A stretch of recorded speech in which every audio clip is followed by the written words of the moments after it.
बहुत ज़बरदस्त सवाल है।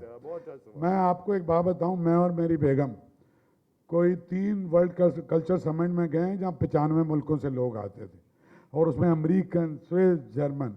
मैं कसम नहीं खाना चाहता, बार बार सारे के सारे पाकिस्तान आना चाहते थे।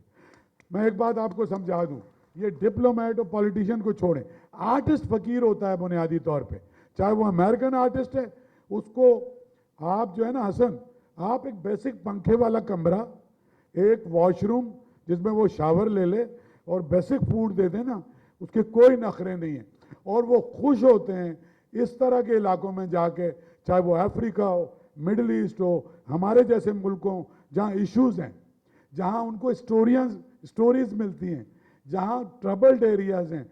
आर्टिस्ट का तो मैदान ही वहीं खुलता है जाके, हर आर्टिस्ट आना चाहता है, एवरीबडी।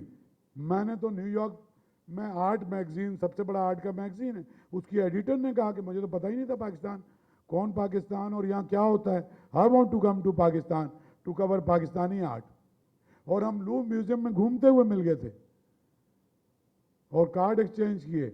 वो मैं वर्ल्ड कल्चर समिट भी करने जा रहा हूँ, उसमें 7-8 साल से मैं काम कर रहा हूँ, लेकिन कुछ ना कुछ इस मुल्क में ऐसा हो जाता है तो फिर हमारी थोड़ी आगे। तो ये सब जो PLF हो रहा है, ये जो हो रहा है, ये PLF, ये PTF हो रहा है, ये क्यों हो रहा है? ये कि भाई अब पाकिस्तान को एज अ ब्रांड इस्टेब्लिश करना चाहता हूँ इंटरनेशनली, तो इसलिए अब ये कराची थिएटर के बजाय सिंध थिएटर के लिए वो भी होंगे, इसी तरह उर्दू कॉन्फ्रेंस के बजाय एक PLF बन गया। वजह क्या है कि ये डिजिटल मीडिया के जरिए ना, तुम्हारे इस पर टिकटॉक बनाओ, रोज आके इससे बनाओ, तो इसके जरिए सारी दुनिया तक चीजें जाती हैं, तो सब आना चाहते हैं, एवरीबडी। और कोई सवाल?